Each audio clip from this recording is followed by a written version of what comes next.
tie for anope. Now where? Well, nyame de ne so ache enti ye de nda se be ma no. But say ohun ye de e wo in various levels. Nyame de ache ye enti eno de make bet aka mia Ebe ka ho ama ni pay your ama exactly. E ho de make say enye. I see. Boston FM.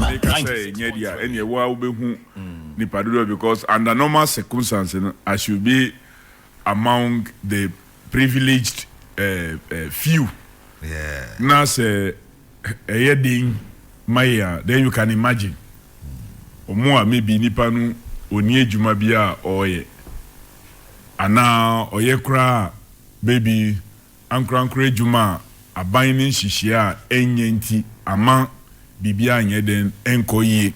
Okay. Ebi DDP acheno. And so on and so forth. Obi ne bon de kakra or the koshi ho pensioner. O contribute sa se obi ko pension. E na me de be hwe me ho eno so akoka ho. And you can imagine say yeah maybe ahode wo ho a ye koba and should be in the very top category. Complaining, then you should know me I understand. The last time I'm sure one-on-one here. Yeah. When you you were not a member of parliament. Sure. Me can we there be do you sometimes miss Rollins? More than mix.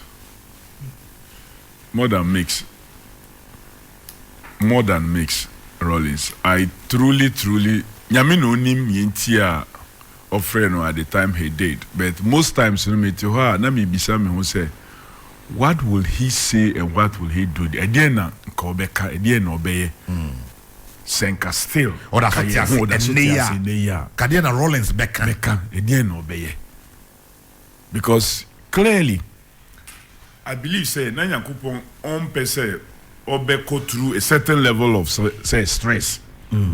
Because in various sectors, meaning whether environment, moral, Boston FM.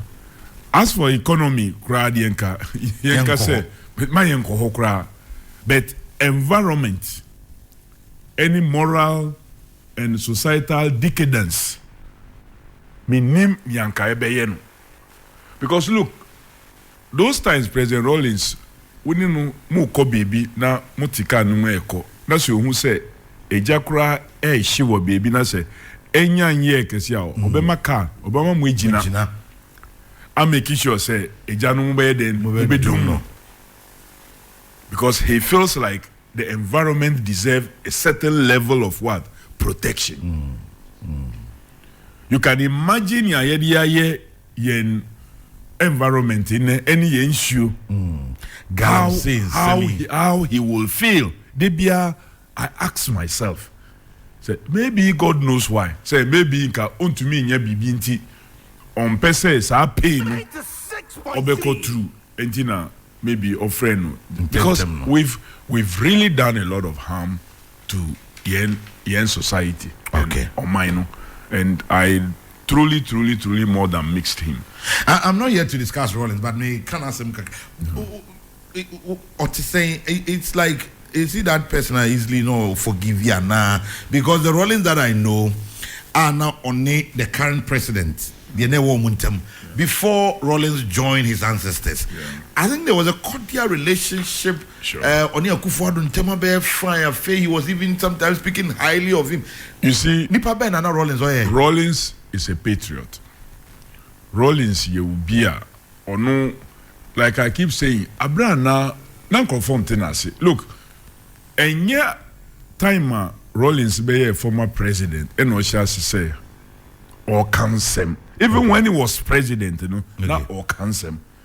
In some micro or becano, who analyze here, who say sometimes grano, quit ya. Onwan Kasankra, even when he was president, Okan Ekotiano, but he feels that is the truth. And he Adentina Mamenka. Why should it? So that is the man. Based on facts, ewo before ninim ena odibeye nadie. Right. He doesn't mind FM, say ekonu say ana ekonu say. So what he believes at all times, and he said, we need to be nukre. So when people feel say working with Rollins during the at all, because be truthful or feel say oh yeah bibi or no yeah bibi, that's your feel say who ever dream it's wrong. Tell him and tell him why you think that it should be this way. It's wrong. That's what Rollins love. Say, bra yentina table so men ko famichi. Enko chukimi ana enko ye bibi fofro. That's right. When you did not tell me directly say directly say adi me feel say yen say that is the person Rollins. Wow. Say me no we ka bibi now we feel say nya ye ke nya men feel say because it's Rollins inti I will not say my side of the story. Me ye ding mi pia na me kwa ye bibi fofro. No. Bring, because he feels that anything na wo ben anything na woni ne ye den mo koba. Nyansa ni nipa obaku tim. So create environment for everybody to contribute. Ebi wo ho a mo be kan na mo conclude say well he is more experienced. Yeah. And they say we are not agreeing ye the penyin die no be ye juma. Ebi wo ho a Moya up to a certain point or Obesa say, oh Kofi, no. I think on a second thought, you know, before say was we way no better. Maybe you oh chief. No. I think it should be this way. Okay. Oh, I think we all got it wrong. But following what you said, I thought over it again. I think we can do it this way. That is the man. Okay. Look, he cares so much and worries so much about pain and for echo through. Look, President Rollins, Lawson FM. Sika, ono ni pay and I think I can call it pay. He doesn't even see it. We solve people's problems to do this. We call her, we need fees, we need rent, we need that. Oh, obi beboa, ono ankasa oh, say.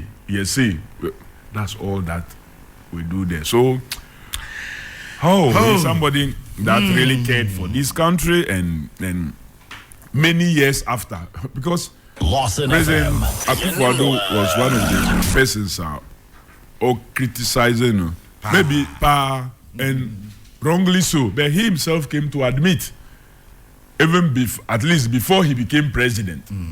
Whether he genuine or not, we take it that Okaye publicly say no, he criticized him wrongly, and he's come to conclude say, oh yeah, one of the best Democrats, and he said so in my presence when he visited. He called on him just before the 2012 general elections as a former president Okono. So, well, if he does something that Ophelia said it was good and right, well, he will surely see it for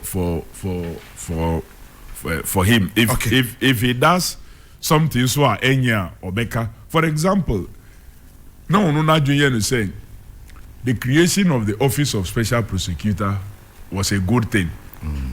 Na Junior is saying yeah the Bekun proyene katashishe because the Attorney General and Minister for Justice are oka mpenifua omushe o mainosono ababeye political appointee, and they say bonibi ikoswa onu ontumi nyeden endi hujuma. So when President Akufo Addo came and created that office, he was full of praise. But later, now who said the office was not being allowed. Say obeye ube kainia matenamido ebekaye. Say sa ejapadie deal na eba ya oye hu corruption risk analysis oko kachre His Excellency Jerry John Rawlings eho and I know chance say all can say mubekaya look for the video. Ne mami wu ya the Speaker of Parliament then Professor Michael Kwe and the delegation Muko he spoke harshly about the government. Say omu nyehwe na proye ne katasihye nkwa na omu ti ho omu ye den omu and he spoke in Ghana very harsh, but that was the time sir corruption risk assessment Martinamidu aye ede fasa project no aba before him, and unfortunately no anchebia yesi eni maame and drew even 2 months now on also Ephraim.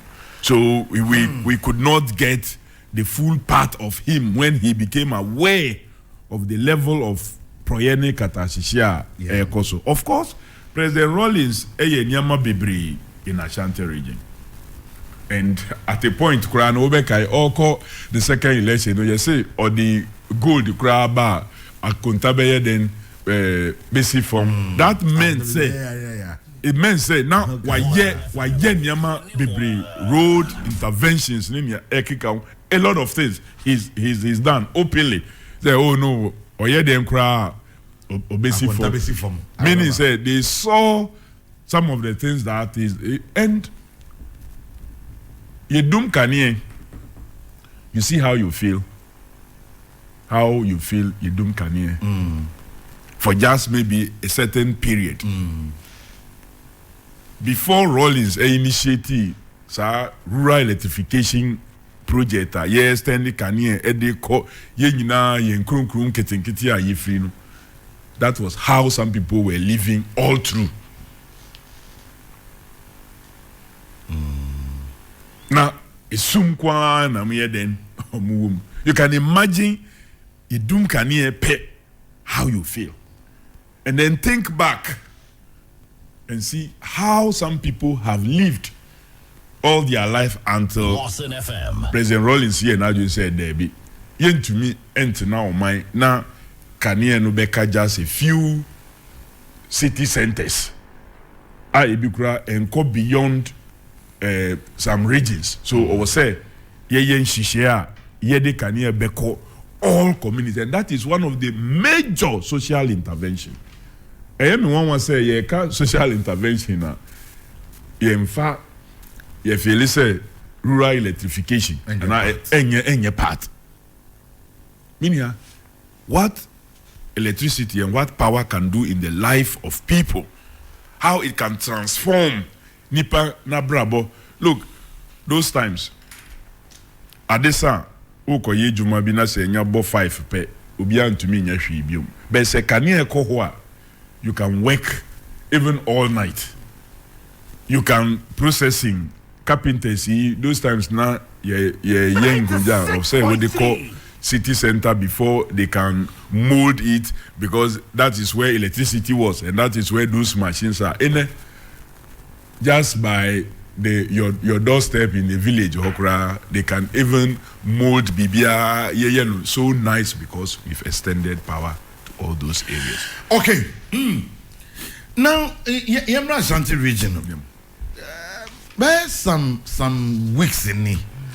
It be like Ashanti region is the epic center of this election. Why? Well, and Dr. Mahmudu Bawumia ebedi I think 16 days. Or 17, right? We Neyere by meanwhile answer no crab banana running mate at the Kenya year constituency be answer no free region running mate Neyere Dr. Mahmudu Bawumia yere and che na omampeni ankasa, and so as we speak I think they'll be but that's what how be omampeni wa even going on radio and then going on or commission project ni bi ni ade or commission bridges or promising interchange no be commission bridges beba ho beka guso aye kan yenye ya the hu ya ni say the big weeks of the NDC, and so this week descending to the region. What's it here? Ora Atofo Senior, Kofi Adams Senior,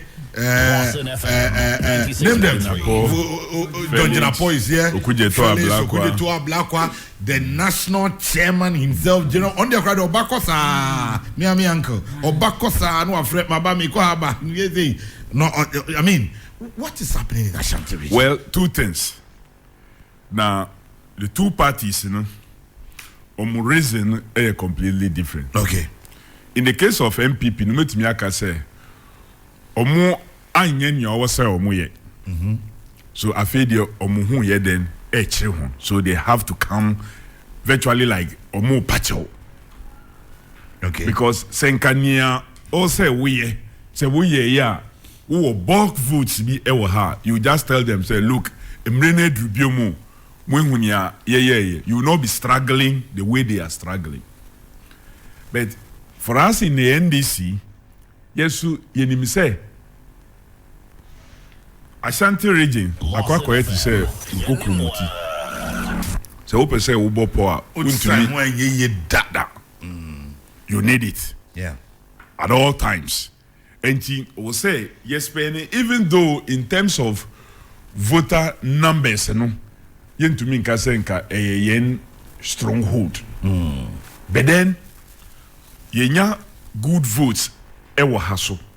And per the positioning of Ashanti region, any Ashanti mine, went to me mumaino and not get into that region.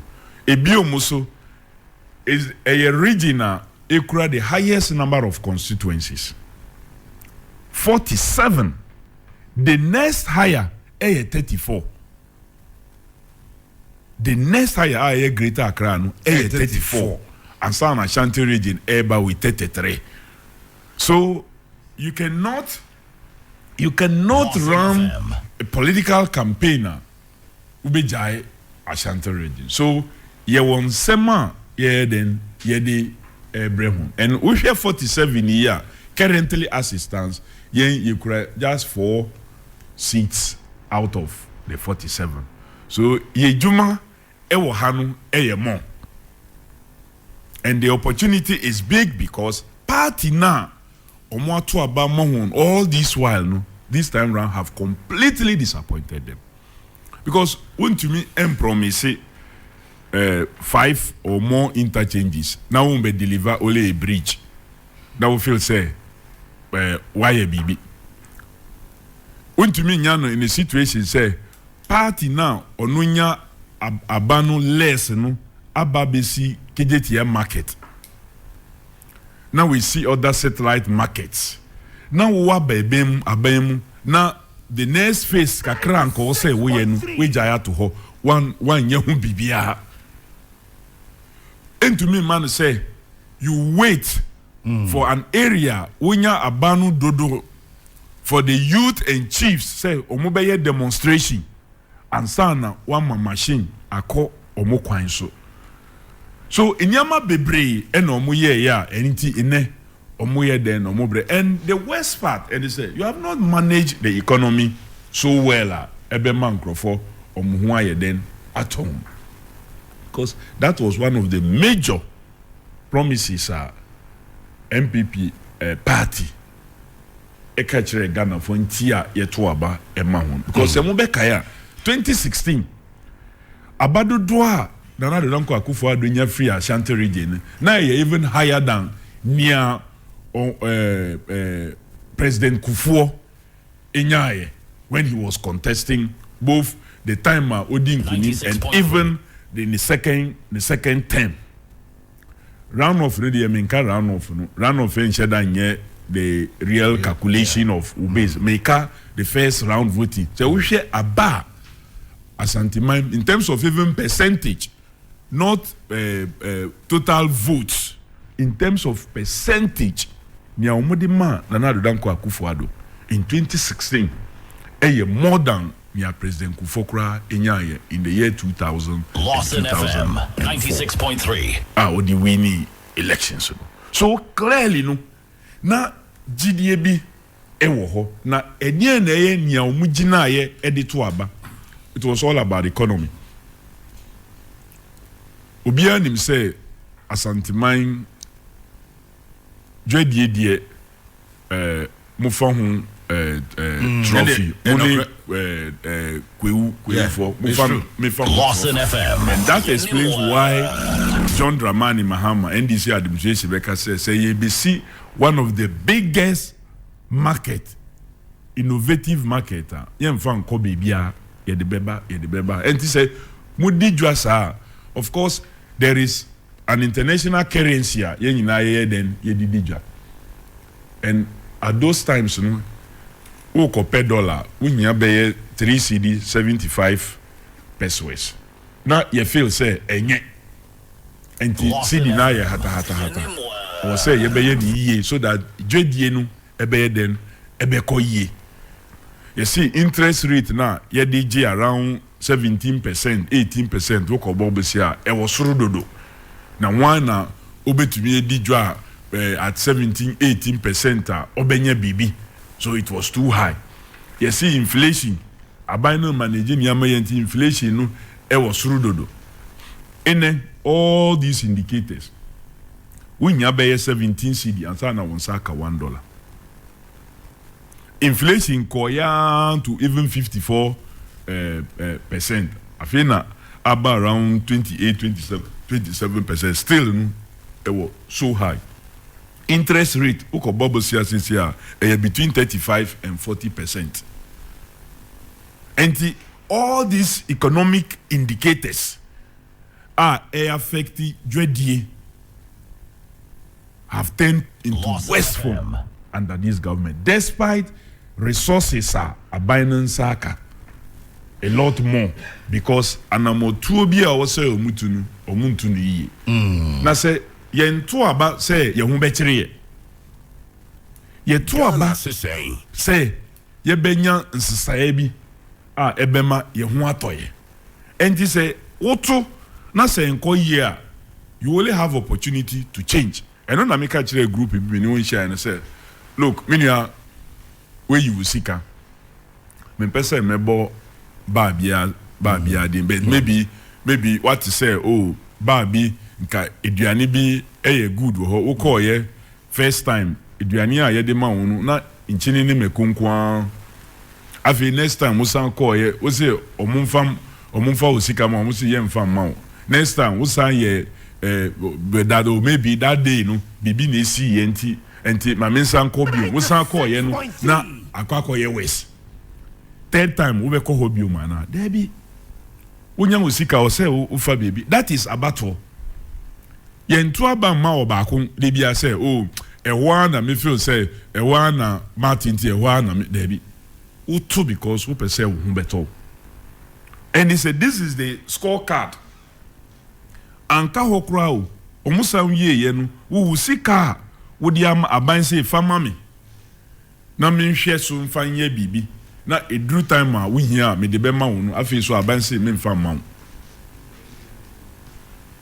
aban say me mfa ma wo na me ma postpone time say we ye pensioner o say we ye den for the first time we mu say nkokora ne mrewa omukura mpoma omo ye demonstration eco ministry of finance a former chief justice kra no say ye den or join us the demonstration because na nyama ye den enkoye 96.3 and this clearly is how the scorecard na nipa okahu nipa odi hu akutune a saade iba ye no o see ye for minor function nsa look no doubt before Mampini Akufo Addo be Mampini everybody associated political strength political capacity to him because he's been an activist. Anye Kurano, Nane Papa was ceremonial president. So he saw the father lead.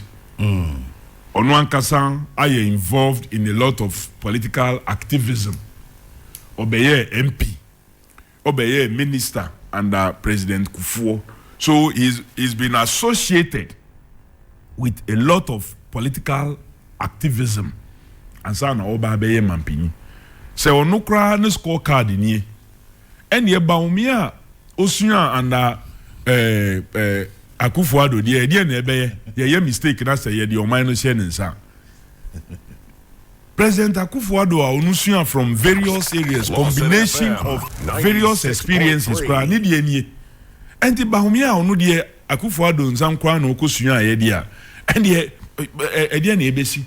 And clearly for me, even though I will hold President Akufo Addo equally responsible, I will blame Dr. Bawumia because Onuna wadada Papa no de more. Because we share President Akufo Addo had a lot of confidence in Bawumia. In his private engagement, I am sure Ufri Abenuma Obeka no kren. But currently, because he got through campaign, Obeka say, oh, Muntumanu. But I feel say he will be so disappointed.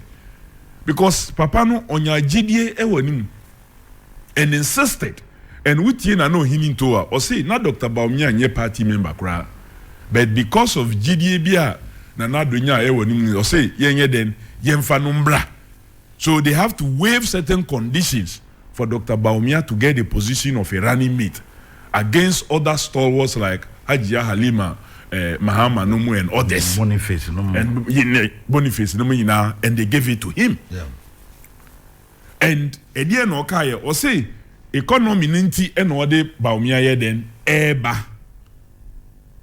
Na say, or the neba for economy ninti, na say, the scorecard of economy is total failure. One part no say, what this will want to say no be mano, Bawumia.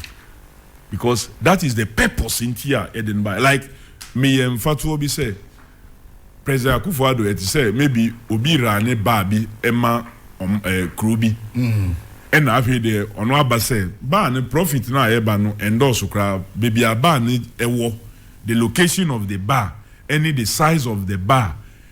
Uncle say nipa bebreye den eba ho a omo benya sika ibo mo enti omo fa ba no function nsa no hwe so. Na se ebeye ye pa dia o wa brantie bi a onu de onim ha wa ye wo fufuo pa because o wo fufuo a onhu abakra ewum. That's right. Enti yemma onko fa sa brantie no be ka ne ho na o mo ran ne sa ba no na mu kro hofo no be hu profita ebeba afedi yemma no kwa se ko fa ne abrantie ya na ya ka kire ne se onim fufuo wa Papa Nakaje say ono no ba owo fufuo no kra obi a obeba ho no obehu say odi fufuo a na fufuo na nkasa ye correct afede obewo fufuo a abankwa na ewom afede mfimfim banche ni mfimfim dua na ewom kra no na ewom a ba no egu nkrofo ye den emma ho biom na ye wi a edru time a wo say yesa de ba no hye Grofobin sa nipa na yesi onim fufuo wa wo fufuo asai no no si yemfa ba ne nyina ye den emfa nhye ne nsa afedi nka oba behwe fufuo no wo nkwan ne ye tables ne pepa nchense hohoro eni ne nyina no no oba behwe so na just fufuo a yesi wunim wo kura wontumi amewo ne yie enti ye de ba ne nyina hye wo nsa na wo betumi aye so simply put look ye de Bawumia baye for economy na say enti ine ye de oman ni nyina hye ne nsa security wom other social wom other enyama wom enie na obetumi aye nipa no kakra na ye de ahye ne nsa eho na oye expert no wentumi anhwe so yi enti ye de ne nyina hye ne nsa na obetumi aye so clearly no Asantimani or more mutiemino must avoid Bawumia. 96.3. Look, the economy is everything. So Nanado Bawumia has failed. Well, Nanado has been a disappointment because the expectation was so high. I mean, him say, yeah, mistake. And I say, Dr. Bawumia, but yeah, look, Ghana for yeah, mistake. Na ye koto abama Bawumia. I will not blame Bawumia because right from the word go no ye say Bawumia has failed. As for Nanado, na ye nim say this is what will happen because wama ye who say he is a tough person, he is this, he is that. So we are anything that we are blaming him. But ye mistake na ye could ye tiensem de. Ano any promises are all can may ye say abra no can who. Nipa na say meye ni nyina na a den na meye ochina. Can you imagine? Can you imagine? So says here for Bawumia we know that he has failed because the master no dey buy for an assignment. Assignment no wa fairly poto. Afedi o say no there be. Mamun fa bibia mfa nhye mensa. Non sambe faili ni nyina biom. when you were a very experienced alternative John Dramani Mahama. Why ye be that?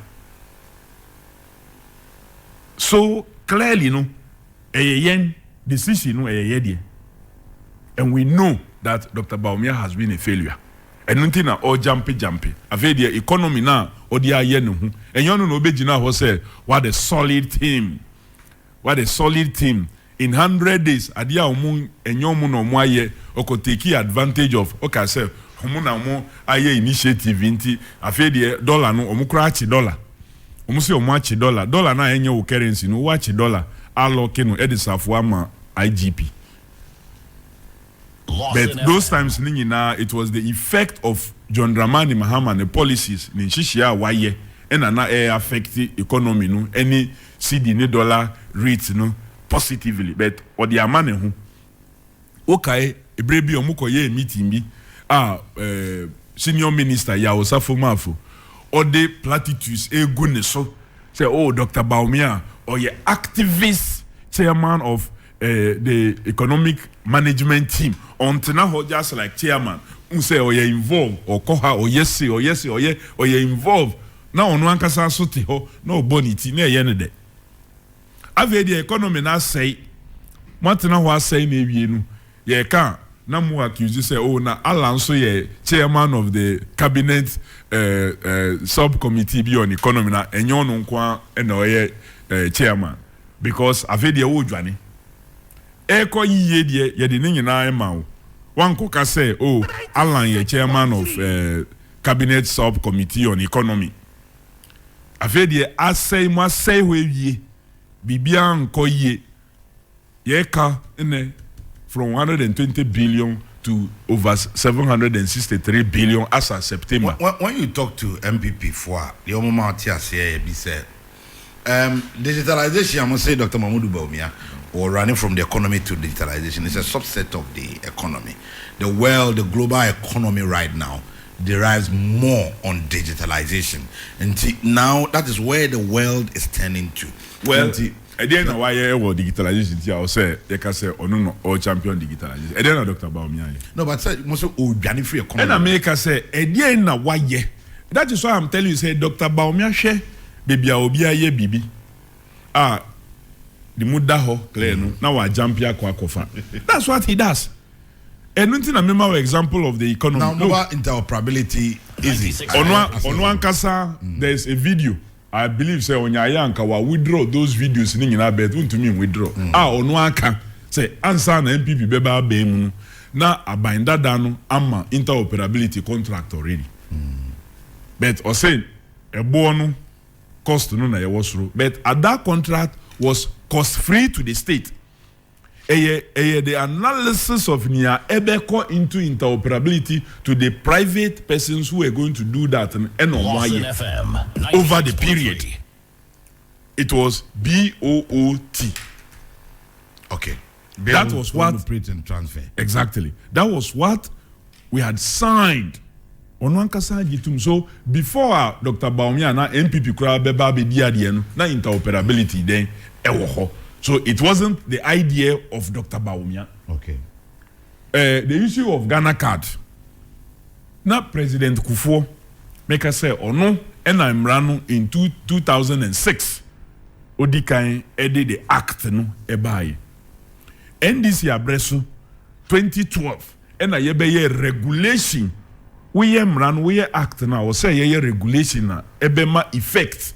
To Imrano betumi aye juma ye wo kwan ye be fa so amamrana aye juma so NDC abreso 2012 ena ye be ye regulation no ena NDC abreso ena company na omo eye Ghana card ne margins NDC abreso ena ye no one call into contract ye bibia okay ye sha say ye capture data no in 2015 ye bibia say Ghana card no ye wo ne mandatory use enti ye friend say wo file with the various institutions or Imrano ka say ye file with them ye sade ni nyina ewo mu ye de card ne be say card no be ba be ye routine What the beje wo passport. What the beye wo driving license. What the beye niyama bebre. Ni nyina ewom. Enti ene say ye transition no na card no beye routine Bawumia say ono na waye. Ye na say say afedi e wo koye wo passport a wo use Ghana card Bawumia say ono na waye. Meanwhile, Imrana, Sadia no so Nshisheno, any Bibiano, ya to Hodada. Is it not because the ordinary Ghanaian feels it is during Nanado Bawumia time? And no, what when Ganaka because during Kufuor's era, no, they started said they were kind, but we saw only few prominent people when he issue Ghana card or more during Kufuor time. Yes, but Antimia to send Neya, met me majority, not all everybody, but majority of Ghanaians are Ghana card. Yeah.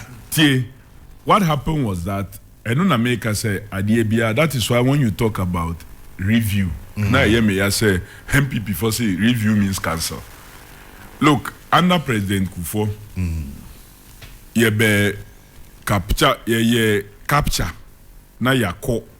Then later on they will come looking for you, and it was difficult to trace. You register Kufuor bebre. And so issuing the cards became a problem. So what waste. I was registered during that time. They printed the cards all right, but they couldn't even identify the people to distribute. And we improved it. We improved even the fingers now was then capture. They were capturing a lot more fingers. Data now, we had the transition report. Professor Kenatefua Nana Odano. Report now they concluded they should just adapt what the NDC aye and move it to implementational level. So who implement it fully? Nanko for Jikada. It doesn't mean una waye. Obie new duane no, obia ye bibia, yes, una wobeche. It is maybe your first station has say mostly no nkofo ye hu on TV so na ye tie on radio no eyo mo kind news no. Now so before our news readers no beba be kind news na ye wo omo akwa abontin akofa news no aba editors a omo atena ho achorochoro news no before newscaster no beba be kind news no. So the fact that you casted the news doesn't mean say una wachoro news ni na ye no hu bibia obie di kan aye juma was say oye and indicated even the mandatory use of those cars in the regulation. Regulation for Frobia. Look, if I may want to read a few things, the National Identification Registration Regulation 2012, mandatory use. So section 7.1, and an about the mandatory use. 1, application for issuance of passport, application for issuance of driver's license, opening of individual or personal bank accounts.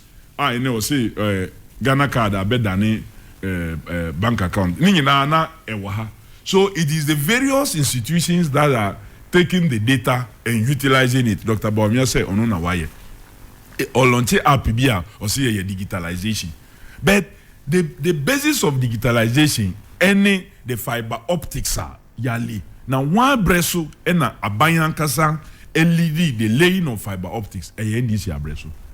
Under the MPP, the state nankasa on my nankasa ne fiber optic wayen omume kanchre. Sorry, the private companies are omoyeno na abayin EDJ point.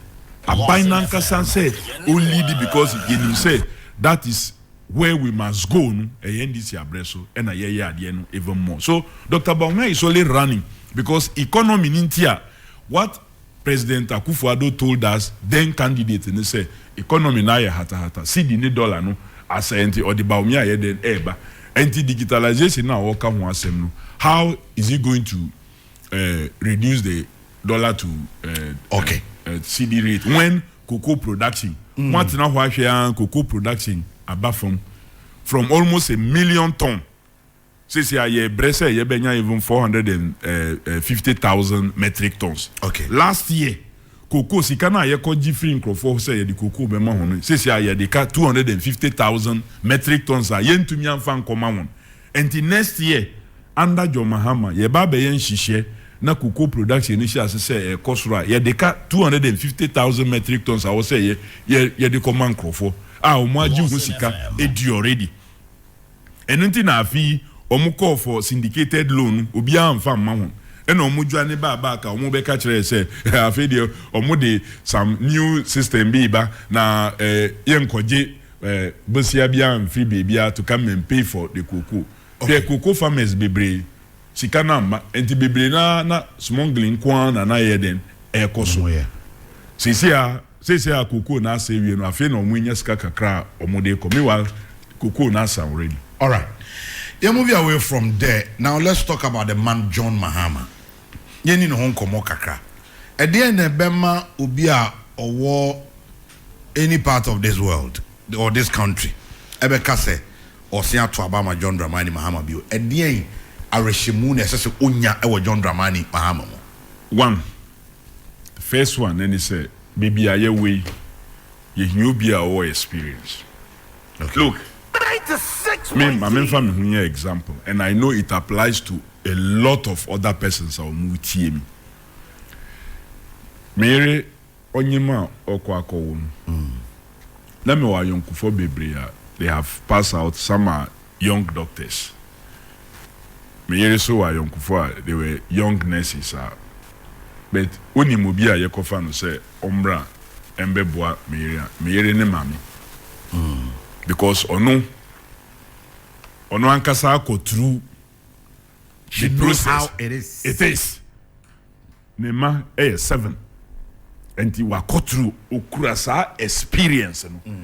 We didn't decide say you be depending on just the advice from your young before a doctor for a nurse for we brought our mother, her mother, my mother-in-law over experience because she's seen the practicality of it. Yet threatened by any situation. 96.3. Mostly omuko pieho like Bawumia, I'll be tier over president. I'll be tier over president. And the okupieho the office be overwhelming. And nyama bi o say oye no ontumi ye but for John Dramani Mahama osan experience o wonti the office will not be anything to him.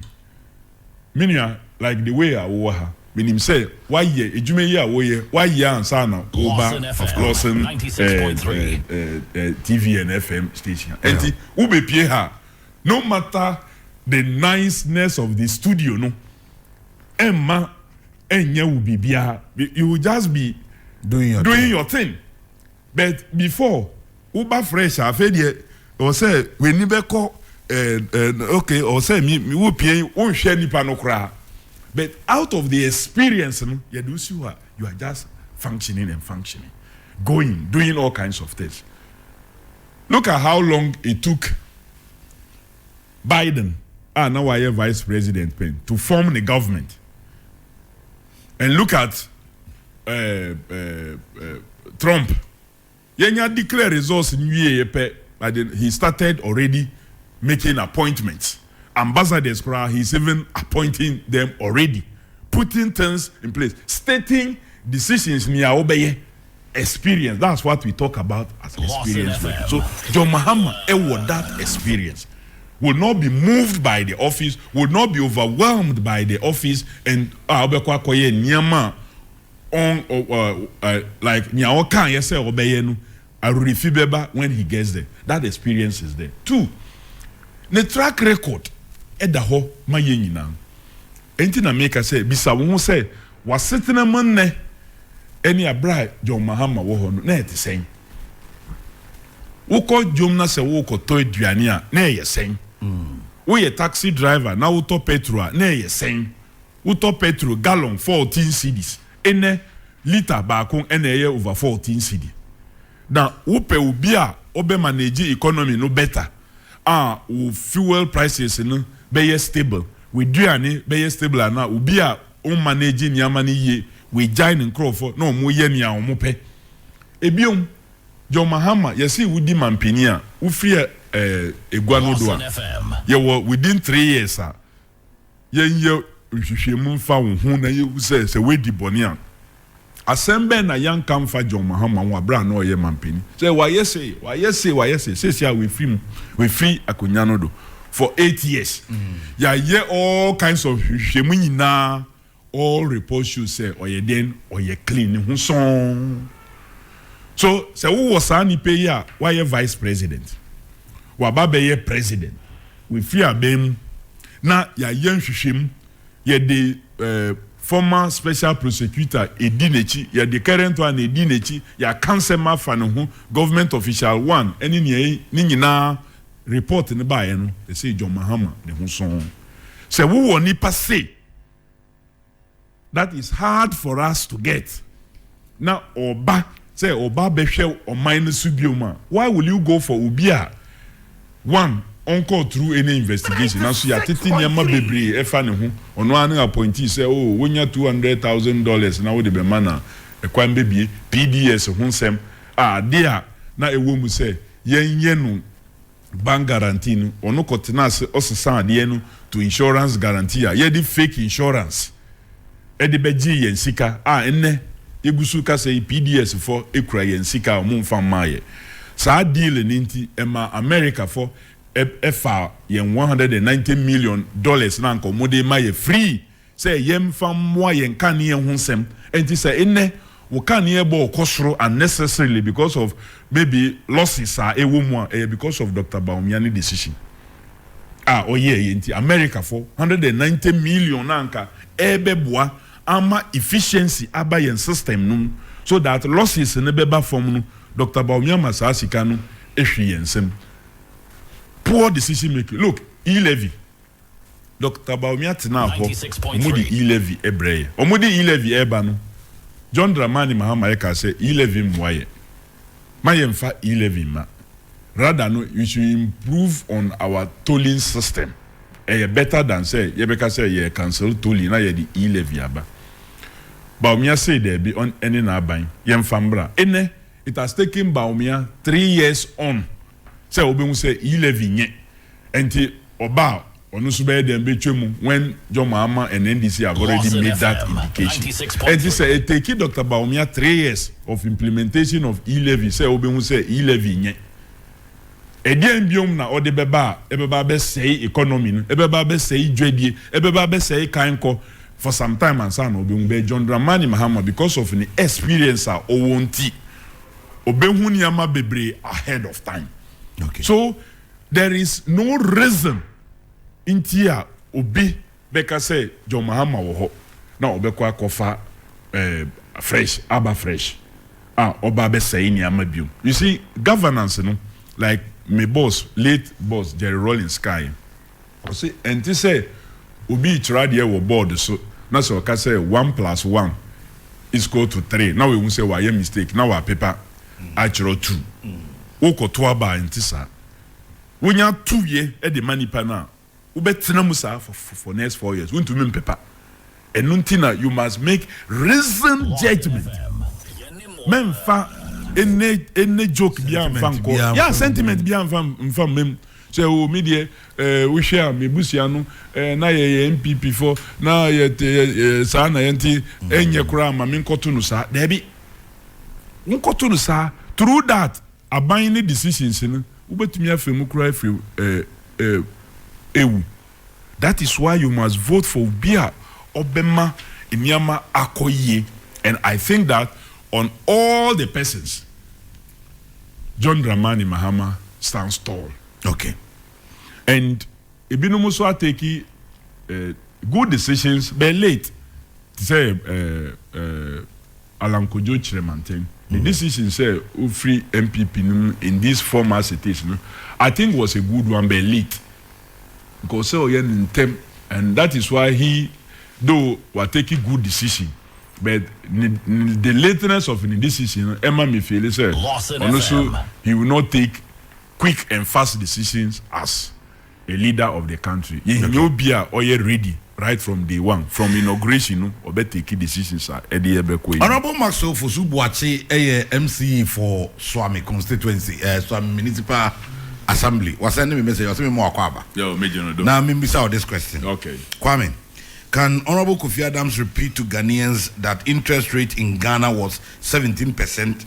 Well, if he has forgotten, just remind him that interest rate as at 30th of November 2016 was over 35% under Mahama. But currently, interest rate is around 28%. Let's be factual and truthful in our submission. Good morning and welcome to Ashanti. That's not true. Bill, 1, 2, you cannot just quote and end inflation and say that is what it was for travel was for the whole year, or maybe from just one institutions. Ufa financial institutions in United then the MPP there now Ukuti or say Yemfa. You can also just speak from one institution and present it for us. So it's not true. And no the problem with MPP for more analysis with their it say group figures. Omutimiko no more cover NDC administration and term group figures of what 2016, even not the rebase figures. No more quote no. Ufa rebase figures even higher. Now omuba omudia no mu quote average. Omu pese omu quote ewo hosesa no mu quote average. The same way what are the NDC period na say wo be average way above nyano mu quote. You see they have been disingenuous with figures.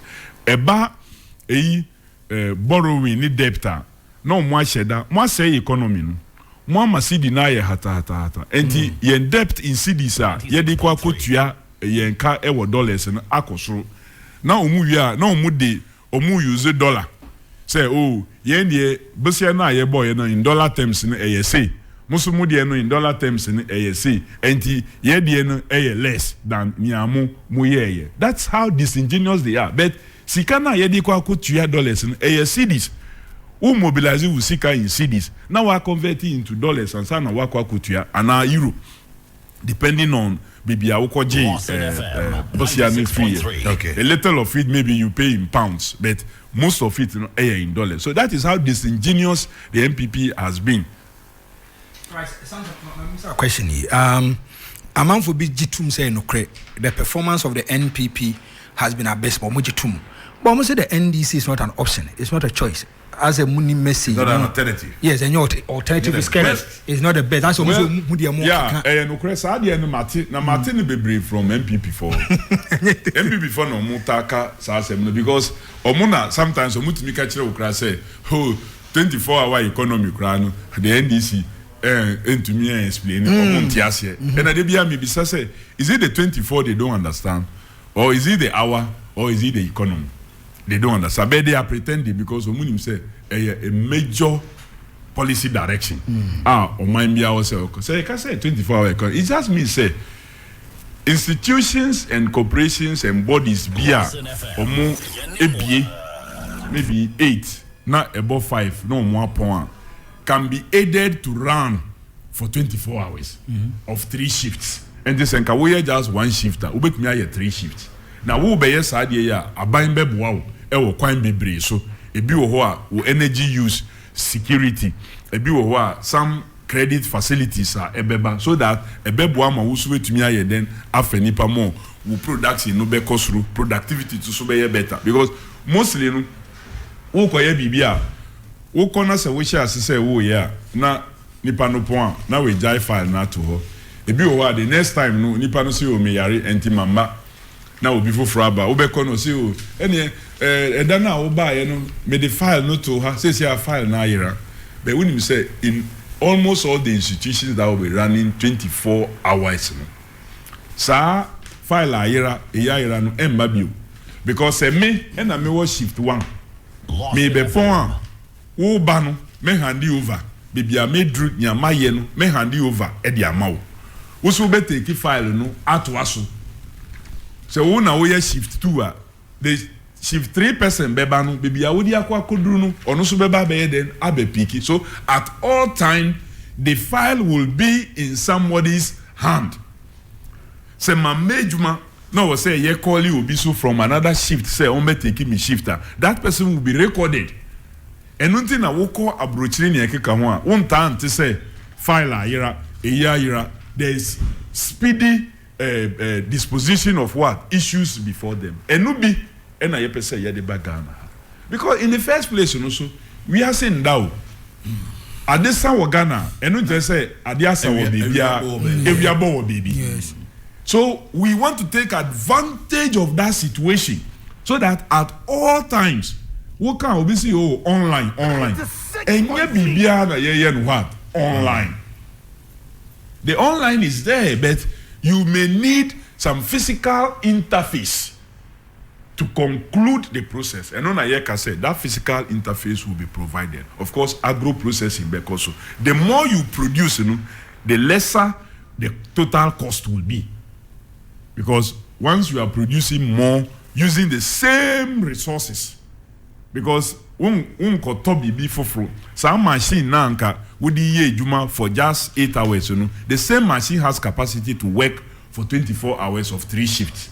And with the same machine, and I would produces the profit margin will even be higher.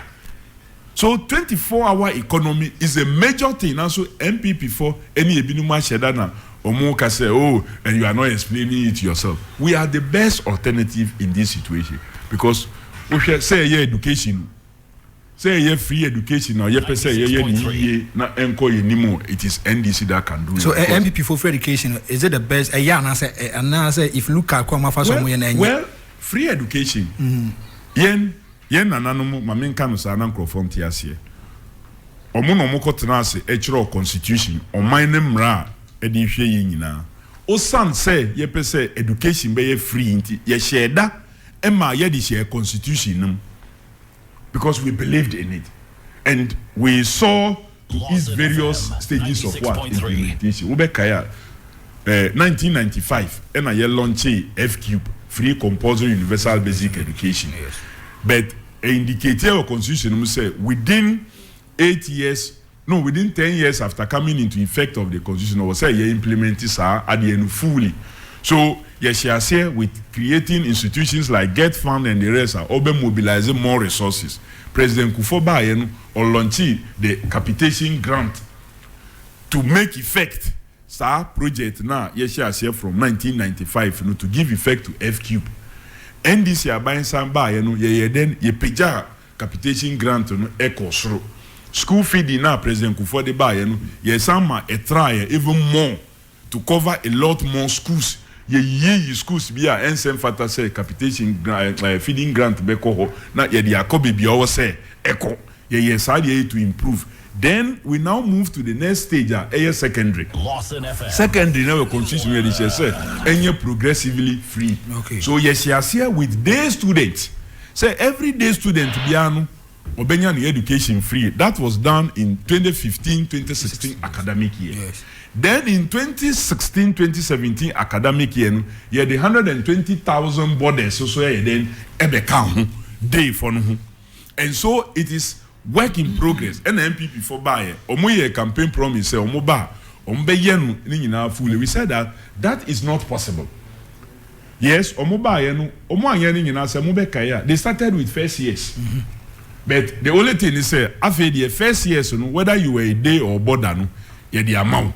So it is an improvement over in terms of numbers and type of persons are mobile benefit. Numbers were improved. So because it's a constitutional provision, any constitutional provision that takes effect cannot be taken off. You can better. And John Dramani Mahama is the one that have analyzed it and can make it better. Or more the way I ate yes sir. And I don't think say we do an hunsem. Diania say ya de command. Diani ne bi nko yi and says ya oba secondary school. Now one times rano enfe diani nkomanu weekly and every 2 weeks atade a wo pamma wo ba eye fit no. Obe free school beba no o share et say maternity. Now wa phone. So every week bia wo say wo die diani ye den koma abofra no. This the situation John Dramani Mahama say ye ba be ye den ababe ni.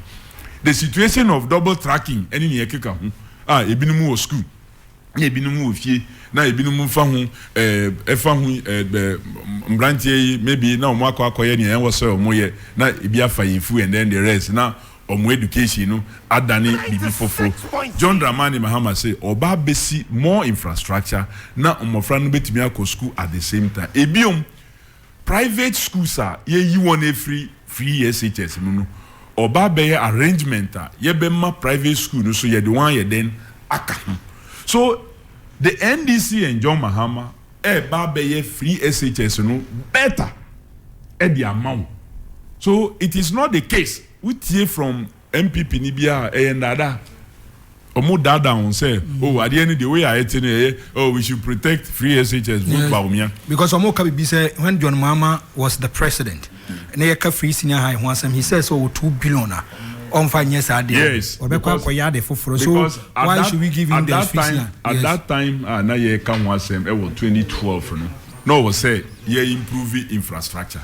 So who was 2 billion because ye costing what it will take to deliver free education in its totality. At that time, it was 2 billion for based on the numbers now. And there was no infrastructure. Can you imagine? Say E-blocks now ECC between 2013 and 2016 na iniho.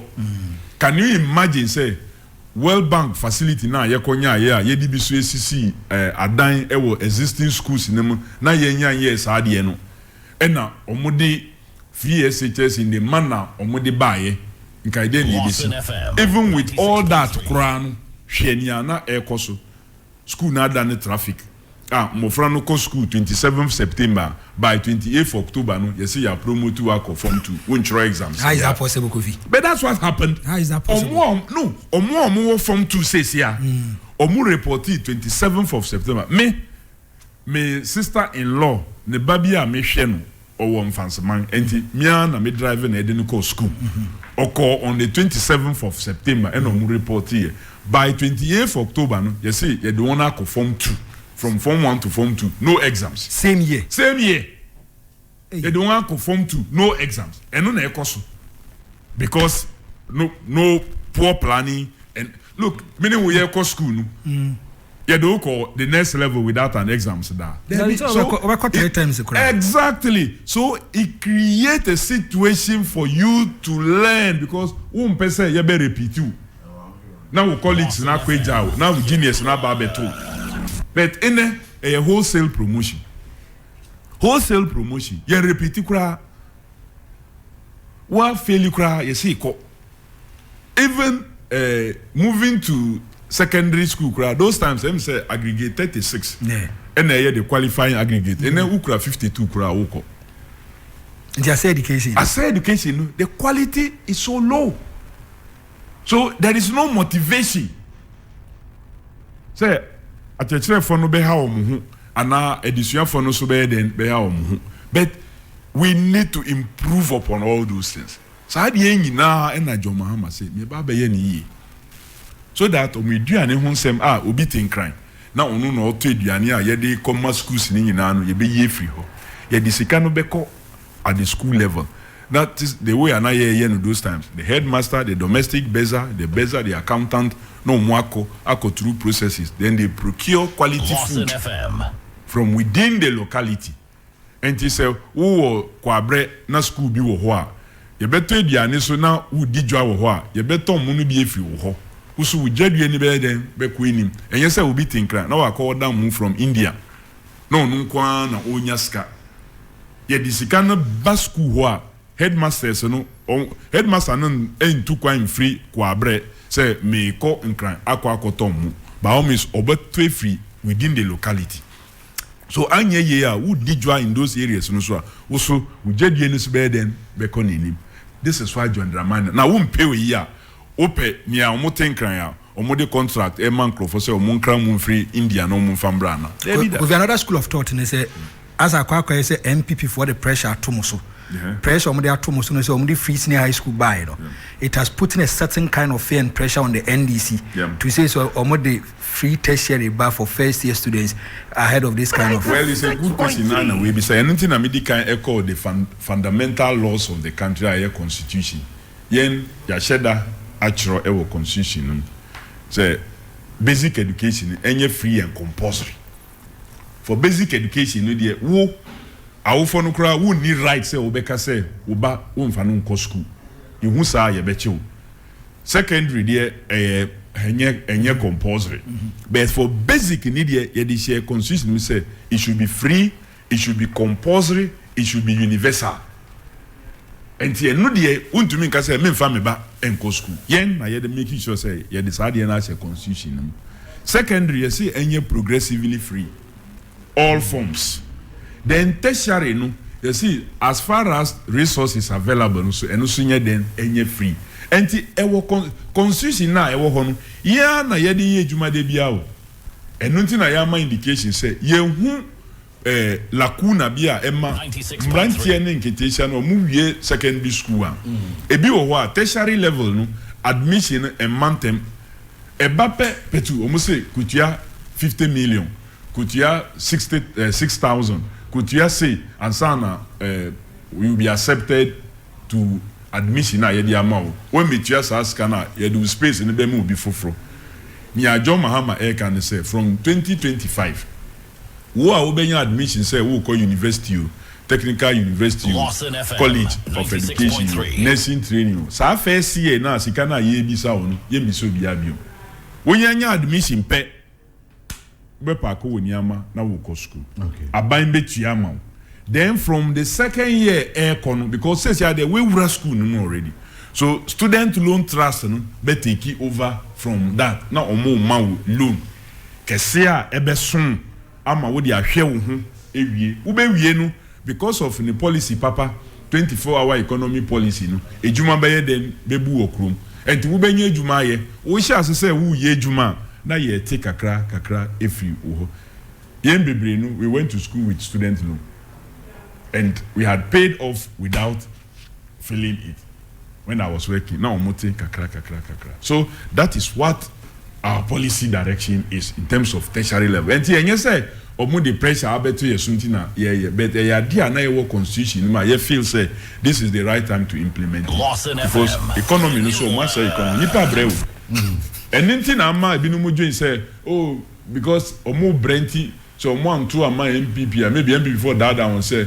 NDC betwa free SHS nti no mo akwa mistake ato amo NDC eba be free SHS ye na wo ba na okọ school ne ntade a fit ni ye obeba na asif se o she maternity no ye be yi sa de na efiri wo oba be ko school eduane no be ye good wo pair once a while wo be ko PTA meeting no na wo de efie eduane akwa koma no enye ni a ekọ so sesia mu bia mu ntumi nko no mo ma no mo be free school be ba no no mo omo so atisa na tadi a fitting na akwa yet say maternity there be ye free system no. Now let me ask you this. Meaning say the NPP when it comes to this free senior high school the attention have been based on government schools. I listened to the former president saying say why someone extending farm called private ones so So I want to ask the National Democratic Congress if you look at tertiary why is it peculiar to government for na for private ones for no so mama. Well, that's the start, the foundational level. Yes, here with what? All public universities, all public colleges of education, all because at the tertiary level, are buying ukra a lot more of the persons. They are buying institutions and also, and they are bigger. So you would have captured a lot more of the students. May assure say, we may extend it to what? The private persons, just like the way after implementing free SHS at the secondary level to this point, extend your best and they are there to cover the private institutions. I'm very sure, say, it drew stage here. The private universities and our students now more private universities so could benefit from that support. At least the level now private institutions in area. The same level, just like what the public funded. Maybe you can say the public is 3,000, now private is 6,000. You put me, I can say also you the same 3,000. Nani akanu why then? All these things are possible moving on, but we are starting with the public tertiary institutions, nursing training, colleges of education, normal universities and technical universities. They will all benefit. Now, Kofi, let's enter into politics. I mean, say government, Now, the NDC in Ashanti region, they are saying their projected figure in terms of percentage for this kind of elections in Ashanti region is around 30%. By what 190 is it a realistic target? Yeah, I think for these year elections, it's very realistic. Me cry no imagine me say it could even be more. More than 30%. Yeah, more than 30%. Kofi. Yeah, more than 30%. It could even be more. 2020 results, no, now the percentage is 26%. 26%. Yes. It could even be more. Meaning because basically adding 4% to make it's it not simple. because yeah, going to 2020. Now when him say Nkrofosika omudi ama ban no na ban emfa kwan bone so engine free omon sem. Okay. Na niama bebre NCC. Yeah, going to 2020 no. Now the alliance movement ye friend nkura saying Allah no movement for change. No omo nyina eka NPP. Ene omo ehu bone a ekoso wo ho omo yi omo hu efri sa party nim. So ni nyina added up to the fact say they have deceived almost still almost that down. Look, so I'm interchange almost your move abe. Maybe MP. Omo kanchre ye sika omo de koye sa project. Amunim. There's no money. Bibi mo fa bibi am parliament e say sika yi na ye de kwa koye so am interchange project. So when the finance minister mentioned interchange is not such as yes. And on America say, look, Ashanti region any Ashanti man ye bibi anka. Obe mahon bibia maybe obi edidi kakra ema surplus aka woni plate mu na obi so edidi kakra na surplus aka woni plate mu na wakofa edi egu plate back mu na wawo me edi abetu nipa na enim say wo ma na eduane. There is no recognized approved facility bia e parliament say ye dey ba be so am interchange you say ade na ya approve sika no na eda ho ye dey say adwuma.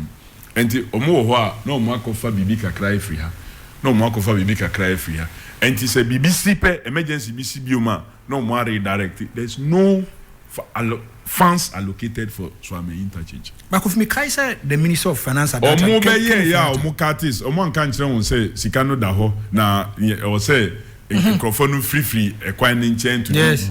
Then omo am ye hwe e na afi de ya ye penyi ba ko honorable Soeche Mensabunsu copy ho kokoye program ye twa nso e wo ho se enye police for no mu ye omo ejuma yanka ye nim ye ebesi even ave omo force ya ama omo san be ye bibi e na omo sha se omo ye bibi kakra ene what's happening there because sikana nda ho omo wo a na omo akoye okay yen review ye kakra na ye yi bi kakra emfa nko ye look Ashanti region deserve better. Okay say abra na President Mahama AC kejeti ya market na ejwadifo bi kura ka say adwadi e enye NDC no mu ye eye otikoko so na oye den oye adenti no mu kasa and I agree with them because the speed with which na project no koso no na eye won say na NDC John Mahama mo be ye project wa Santimanya eco speed like this. And now I feel say this project can only be a project ubia or even a bigger interest in Asantima and Oye in charge. So I say otiko koso na Oye then Oye. Because we showed interest beyond expectation. And the interchanges now you're promising. Mon can't tell me, Omuhino, Omuitmi. Now no you move a commission the bridge. President Bayeno, who promising interchanges.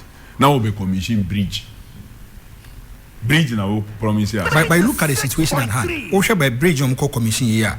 Open one area. Nanka man for kwam dey be wakam wasem. Papa. So I've been on the neck of government. Open one person for 16. And I'm saying yes. Men can say bridge in here. But so promising interchanges. Now bridge depend we deliver here. Me I wish say you don't even come to commission. Say just let the people use it. Just let the people use it. Na bombodia who ye interchange bia na nkawa ba be interchange commission. And there's a project be or yes president commission. Project be or there. Project be or any project I say president no be yam commission. And na make say bridge ni critical. There are a lot of small critical projects. say yeah. What's say muka commission hospitals near the own gang. Commission hospitals. No commission for Bomu. And their own gang. And I own 8 years now mukoye wo century. Dobonso. John Dramani Mahama the funding. And on the years. But I know the government is a continuous process. Well, government is continuing. And NDC buy omoye projects bia na President Kufuor kra no shares here, and they mentioned President Kufuor and even invited him. Okay, abra Professor Mons Eco Commission N1 interchange, you know, offer President Kufuor ma obaye, and he gave due recognition to him. Say or no, and no koye arrangement bia na sikan buy or no. Professor Mons na obaye obey utilize sikan yes, anyama nyina wie na America for who say oh ye disikani ye juma de we say and almost some maye sika foforo. Aban ba no mo abe say bibia ma sika na nka abakra no omo sande koy bisa won say Nana Danko Akufo-Addo His Excellency Eco Commission Flower Pots Interchange no obo NDC din wo ha na debi now so this was a project John Dramani Mahama secured funding for and was awarded in what 16th November 2016 as an mobile being but they delayed it the cost shot up now so Okoye Commission in Wambo John Mahama na NDC din e was again the same with Drobonso Health Facility but we don't care even Rich Hospital yes yeah who commission in crowd okay I say Minister for Health osa okuyi plaque na ya commission na ordinary there then eco boy meanwhile you were phase 2 of that project omuntumi phase 2 for 8 years John Dramani Mahama 4 years with the phase 1 owie ya oye who commission MPP by no mukoyi plaque ni fio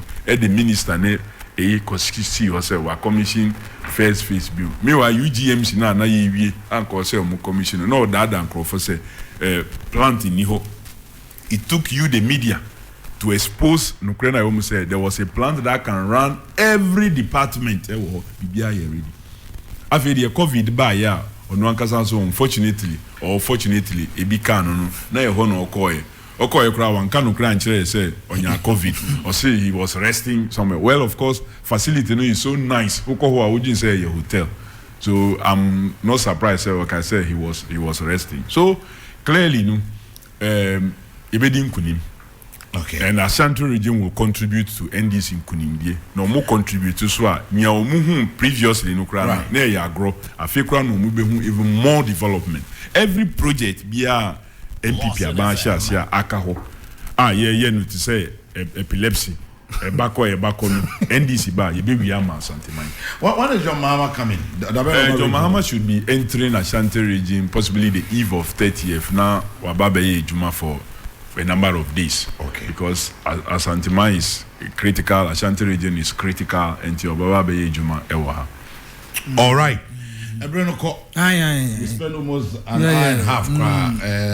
They say Kofi Adams John the Baptist. Some be for John Dramani Mahama.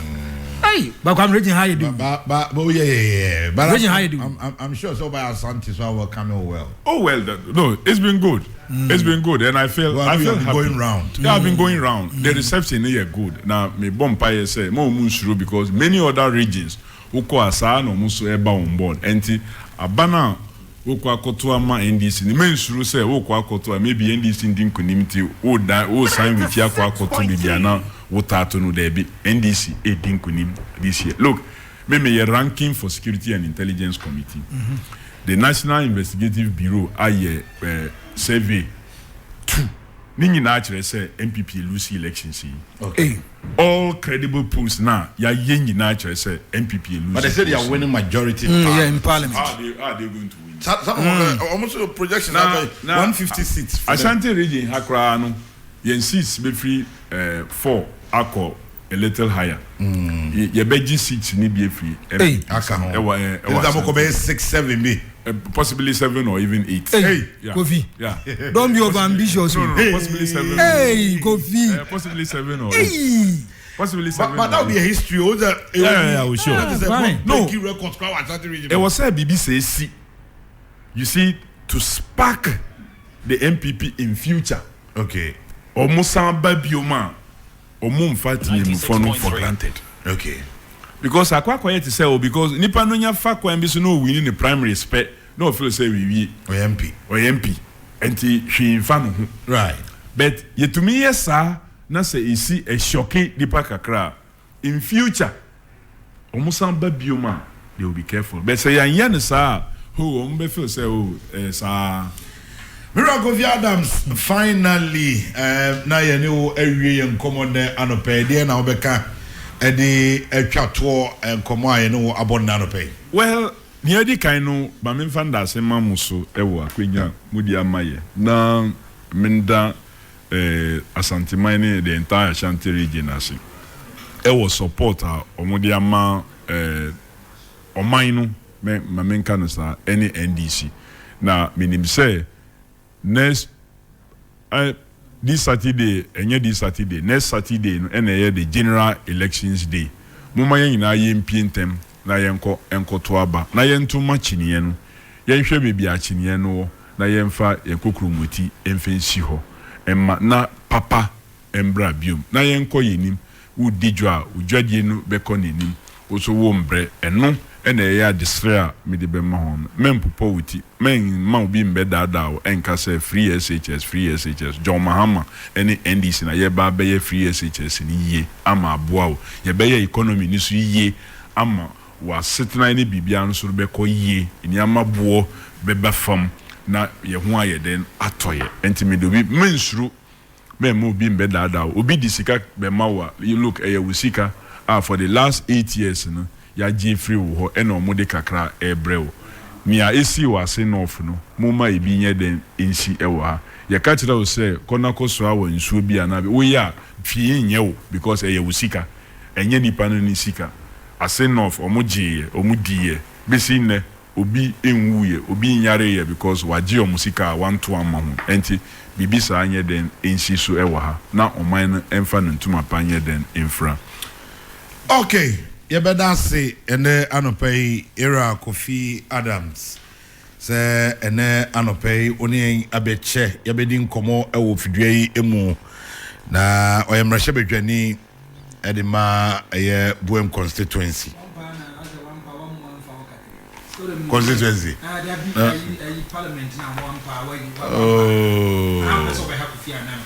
Oh, Viviani, higher, Mubisa about parliament. Moko parliament that way. Oh, you're too about year. No, yeah, too about year. Moko parliament bill. Debbie. Any possible. On this on 6th of December. Well, you're too about 7th December. Any day after that, speak about to me. Luckily, and speaker, one of the most experienced parliamentarians. But yes, from going down as the West. No, I don't think so. Well, the parliament is the West Parliament. No. And you are ending in violence. This parliament has been one of the best parliaments ever. Mampeni Nana Danko Akufo-Addo. The ministers in now they won't buy. We pass them. Even at the expense of maybe Nipa outside, say my person. This same parliament, in the first budget now they buy. Now it was not read by the finance minister because no one available. We passed it. The only time I had a problem with the budget was Abra no Moody e-levy, and I had a problem. So parliaments all over sometimes engage in some of these acts. But Speaker Bagbin has done his best. And there's no way Speaker Bagbin Becker said or Fred Parliament say Yembra back to Parliament for this period, less than 10 days to general elections. There is no emergency. There is no Bibia Niwa agent and or say then go back to Parliament. Nothing is agent. Business na ewoho ye two abavia ye betumi because Parliament is still there till 6th of January. Okay. And from there 10th, 11th Parliament can sit all the way till our expiration of your tenure. So when you are you be called before you be Achim Yamvezia Yedasi Yedasi share Emery Papa Ebio na yakoya nim so hwe obre no asisi ameka say abot no chapa sima adronu enwoche Koso amu wa fidie no and I share common as in a bo no watching the abon on crop house where you know what almost 1 hour 30 minutes and a dear didn't come and I pay our ha. Me